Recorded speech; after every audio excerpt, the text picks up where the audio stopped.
Hi friends, welcome to Films to Fashion.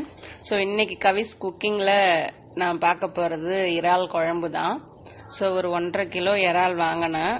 So அதை ஃபுல்லாகவுமே clean பண்ணி எடுக்க 1 மணி நேரம் ஆயிடுச்சு. ஸோ எல்லாத்தையுமே க்ளீன் பண்ணிட்டு இருக்கிறேன்.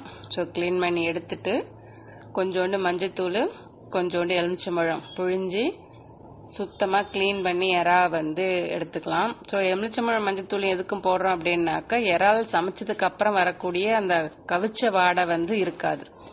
இதை கொஞ்சம் போட்டு நல்லா குலுக்கி நீங்கள் க்ளீன் பண்ணி எடுத்துக்கிட்டீங்க அப்படின்னாக்கா ஹோட்டல்லாம் இறா எனக்கு சாப்பிடவே பிடிக்காது.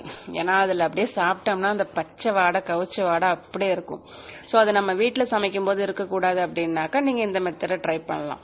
கொஞ்சோண்டு மஞ்சத்தூள் எலுமிச்சம்பழம் புழிஞ்சி கொஞ்சம் ஒரு நல்ல 4 குலுக்கிட்டு அப்புறம் நீங்கள் இறாவை தண்ணியை பிழிஞ்சு எடுத்து வச்சுக்கிட்டீங்க அப்படின்னா சுத்தமாக அந்த இறாவில் அந்த கவிச்ச வாடையே உங்களுக்கு சமையல்லாம் குழம்பு வச்சாலும் சரி தொக்கு வச்சாலும் சரி வரவே வராது. உங்களுக்கு நல்லா டேஸ்டாகவும் இருக்கும், சாப்பிடவும் நல்லா இருக்கும். ஸோ இறா ஃபுல்லாக க்ளீன் பண்ணி எடுத்தாச்சு. அடுத்து இந்த குழம்புக்கு நான் என்ன பண்ண போகிறேன் அப்படின்னாக்கா சின்ன வெங்காயம் ஒரு 1/4 கிலோ அளவுக்கிட்ட சின்ன வெங்காயத்தை உரிச்சு எடுத்திருக்கேன். அதை அம்மியில் போட்டு நசுக்கி நான் எடுத்துக்கிறேன். ஏன்னா இது இந்த மாதிரி நசுக்கி பொதுவாக நாட்டு கோழி குழம்புக்கு வைப்பாங்க. இது ஒரு வித்தியாசமான ஸ்மெல்லும் டிஃப்ரெண்டான ஃப்ளேவரும் உங்களுக்கு கொடுக்கும்.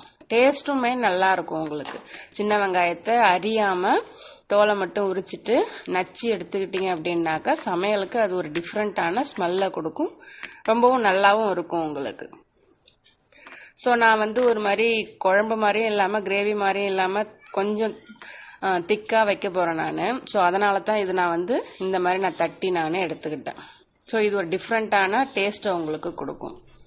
ஸோ ஒரு பாத்திரத்தில் எண்ணெய் விட்டுக்கலாம். இந்த குழம்புக்கு எண்ணெய் கொஞ்சம் தாராளமாகவே விடலாம் நீங்கள். எண்ணெய் காஞ்சதுக்கு அப்புறமேலுக்கு மசாலா கிராம்பு, பட்டை, பிரிஞ்சி இலை, அன்னாசிப்பூ, பெருஞ்சீரகம்,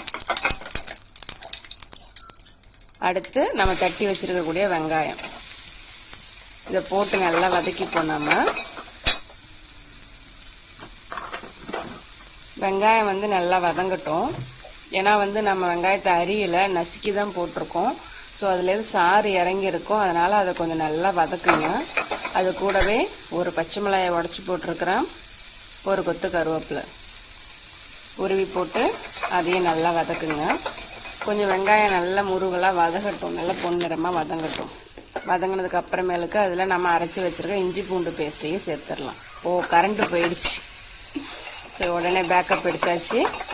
ஸோ இஞ்சி பூண்டு பேஸ்ட்டையும் போட்டு நல்லா வதக்கலாம். அது பச்சை வாடை போகிற வரைக்குமே நல்லாவே வதக்கலாம் நம்ம.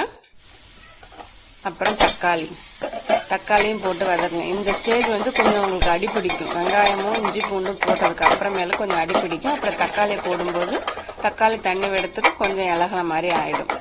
ஸோ கொஞ்சம் நல்லா வதக்குங்க. லைட்டு வெளிச்சம் கொஞ்சம் கிளார் அடிக்குது. சாரி, டியூப் லைட் நான் கையில் டார்ச் லைட் வச்சிருக்கிறேன், அந்த வெளிச்சம் தான். ஸோ அது கொஞ்சம் நல்லா வதங்கட்டும். நம்ம போட்டிருக்க எல்லாமே கொஞ்சம் நல்லா வதங்கட்டும், வதக்கலாம்.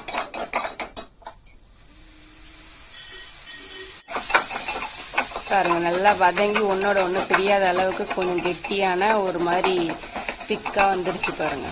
ஸோ அந்த அளவுக்கு நல்லா வதக்குங்க. இப்போ அடுத்து நான் என்ன பண்ண போகிறேன், கிரேவி கொஞ்சம் திக்காக இருக்கிறதுக்காக 2 பெரிய வெங்காயம், ஒரு தக்காளி மிக்சியில் போட்டு எடுத்து வச்சுருக்கேன், அதையும் சேர்த்துக்கிறேன்.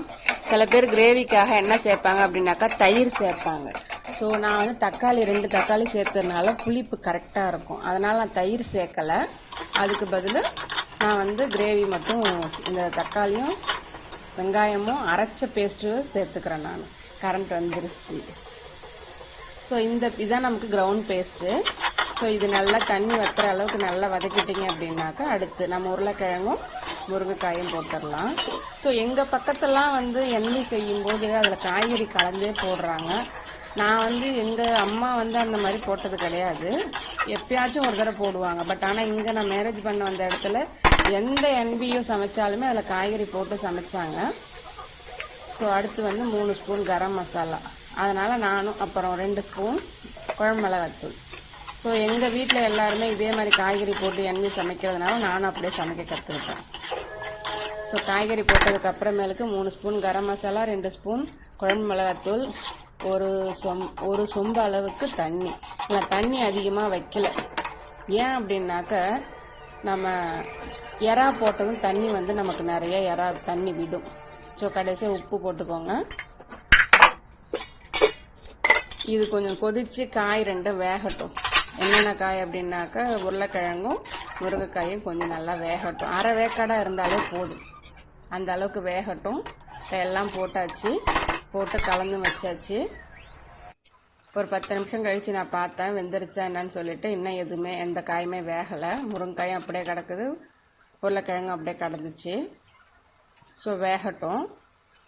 அரை வேக்காடாக வர்ற வரைக்கும் வேகட்டும். ரொம்பவும் வேகணும்னு அவசியம் கிடையாது. அரை வேக்காடாக வர வரைக்கும் அதுக்கு வேகட்டும். அப்புறம் போயிட்டு ஒரு முழி தேங்காய், ஒரு பச்சை மிளகா, ஒரு ஸ்பூன் சோம்பு, இது 3ஐயும் போட்டு நாம் அரைச்சி எடுத்துட்டு வந்துடலாம். இப்போ பார்த்தீங்க அப்படின்னாக்க குழம்பு நல்லா கொதிச்சிருச்சு. இப்போ திக்காவும் வந்துருச்சு குழம்பு. நம்ம தண்ணி ஊற்றணும் இல்லைங்களா, அந்த தண்ணியெல்லாம் வற்றி இப்போ கொஞ்சம் திக்காவும் வந்துருச்சு. ஸோ காய் வந்து உருளைக்கிழங்கு அரை வேக்காடாக இருக்குது. இந்த ஸ்டேஜில் வந்து நம்ம எறாவை போட்டுடலாம். நீங்கள் எறா போடும்போது சுத்தமாக தண்ணியே பத்தாத மாதிரி உங்களுக்கு குழம்பு நல்லா அடப்பாக இருக்கும். அதுக்காக சொல்லிட்டு நீங்கள் தண்ணி ஊற்றிடாதீங்க, தண்ணி ஊற்றவும் கூடாது. எறா போட்டதுக்கு அப்புறமேலுக்கு எந்த ஒரு சமையலாக இருந்தாலும் தண்ணி ஊற்றக்கூடாது. ஏன்னா எறா அவ்வளோ தண்ணி விடும். ஸோ இப்போ இதை ஒரு கலந்துட்டு இங்கே பாருங்க, தண்ணியே குழம்பே இல்லாத மாதிரி தெரியுதுங்களா உங்களுக்கு? இப்போ நான் கலந்து விட்டுட்டேன். சரி, எல்லா மசாலாவும் எறாவில் இறங்கட்டும். இப்போ நான் இதை அப்படியே மூடி வைக்க போகிறேன். நான் மூடி வச்சு ஒரு 5 நிமிஷம் போதும். ஏன்னா எறா வேகிறதுக்கு 5 நிமிஷம் போதும். உங்களுக்கு எறா ஜூஸியாக வேணும்னா ஒரு 5 நிமிஷம் போதும். இல்லை கொஞ்சம் திக்காக வேகணும் அப்படின்னாக்க ஒரு 10 நிமிஷம் கூட நீங்கள் எடுத்துக்கலாம். பாருங்க, குழம்பு நல்லா கொதிச்சு எண்ணெய் நல்லா பிரிஞ்சு வந்துருச்சு. நம்ம தண்ணியே ஊற்றலை, ஆனால் குழம்பு நல்லா தண்ணியாகிடுச்சு பாருங்க.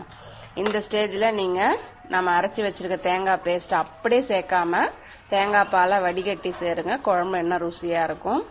அந்த தேங்காயை அரைச்சி ஊற்றுறதுனால அந்த ஒரு இப்படி சொல்கிறது நமக்கு செரிக்காத மாதிரி இருக்கும் இல்லைங்களா, திப்பியாக இருக்கும் இல்லைங்களா, அது இல்லாமல் இருக்கும். தேங்காய் பால் அப்படி யூஸ் பண்ணலாம். ஸோ இந்த ஸ்டேஜில் அதிகமாக தேங்காய் பால் ஊற்றுனதுக்கப்புறம் அதிகம் கொதிக்க விடாதீங்க. நமக்கு தேவையான கொத்தமல்லி தழையை நறுக்கி நம்ம இறக்கிடலாம். ஸோ இதுதான் நான் இறால் மசால் கிரேவி வைக்கிற முறை. நீங்கள் எப்படி வைப்பீங்கன்னு எனக்கு சொல்லுங்கள். தேங்க்ஸ் ஃபார் வாட்சிங்.